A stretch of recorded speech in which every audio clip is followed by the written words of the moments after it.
pay attention to the following aerial footage taken from a drone, but I didn't use a conventional commercial drone. Let's take a look at the images and then I'll show you how I achieved this.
Yeah, so all those shots that you just saw in there were made with this camera, the Osmo Pocket, which is a very cool camera because you can stabilize motion, and with this little gimbal it's very lightweight, portable, and it was an excellent candidate for my homemade drone. I made all of those shots with this homemade drone which cost, I don't know, $40, $50 or something like that, with the components and everything. So yeah, it was a very cool experiment. I just had to adapt or mount this vibration isolation mount for the camera, and I was good to go. I also experimented with a racing drone and a flying wing, and I put the camera in those other two. So I will show you the whole process and some extra shots that I took with this.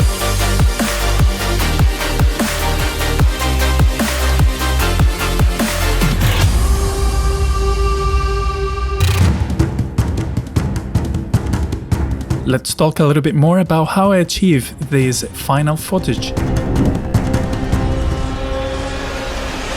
Before doing the shots with this drone, which is a ridiculous looking drone but very effective, I tried doing it with a racing drone, with this drone exactly, and I put the camera right on top of the drone, this way, more or less that way. As you can see in the picture, I put like some kind of foam underneath to isolate it from the vibrations, but I had to strap the camera in position, and I used some zip ties around it, and the zip ties are very hard and they're plastic, so they were touching the drone and the camera, transferring the vibrations from the drone to the camera. So the foam that I was using wasn't doing anything at all. So the vibrations were very severe, and the images that I took with the camera were not usable for anything at all. So as you can see on the images, there is a very awful yellow effect that is caused by the micro vibrations of the drone. And the only way to deal with that is to use another kind of mounting, which could be, I don't know, rubber or something. So the camera will be isolated all the way from the micro vibrations. But in this drone, we don't have too much space to work with, and that's a problem because, as you can see, I had to mount the camera on top, and the only way to mount the battery was on the bottom side of the drone because there is not much space in here. For the next experiment, I tried with a flying wing. This one is perfect because it's big enough to stand that weight of the camera. Also, there's plenty of space here. And the good thing about flying wings or any kind of fixed wing is that it can fly longer or can stay in the air longer than a multi-rotor. The idea was to go higher and, you know, take 6 shots and everything. But the bad thing about the wings is that they're not as stable as airplanes or conventional airplanes with tails. So the flight was a little bit, you know, shaky, and the wing was moving a lot. So the camera had to work a lot harder to maintain the stability. It was also a challenge for the camera because these cameras are made to work this way or this way or this way. But when you use them like this, pointing forward, I think the sensors are not like calibrated to act as efficient as when you use them this way. So because of that, the camera was trying to correct a lot when the airplane was going from side to side or was going on moving a lot on the yaw. And there was a bit of a problem because in the shots you can see that the camera moves a little bit to the sides like this, so the shots were not as stable as I wanted them. But I got a few seconds worth of good clips in there, maybe 5 seconds worth of clips, and I'll show you the flight, which was very good as well. And here is the beginning of the flight. Here I'm taking off and climbing for a few seconds, and then we cut straight to the actual level flight where we can have some interesting shots. At the left top corner you'll see the Fpv camera, and that's what I see through my goggles. That's a camera that doesn't have any stabilization, so all the movements that you see there is what the wing is experiencing, and the big image is of course the Osmo Pocket stabilized footage. So you can see how the camera performs very well, although not the best or as I expected it to be, but it is very good comparing what the wing is actually doing. And at the bottom right is my rudder control and all the inputs that I'm giving for the flight.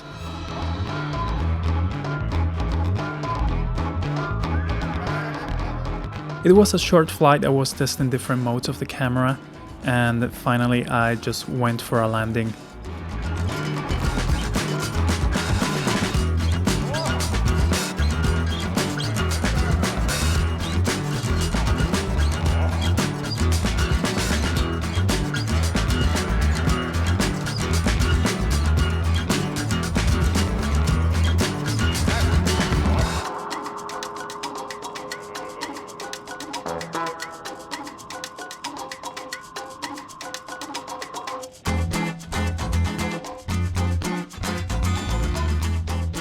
There was still some vibrations with the fixed wing, but not as much as the racing drone.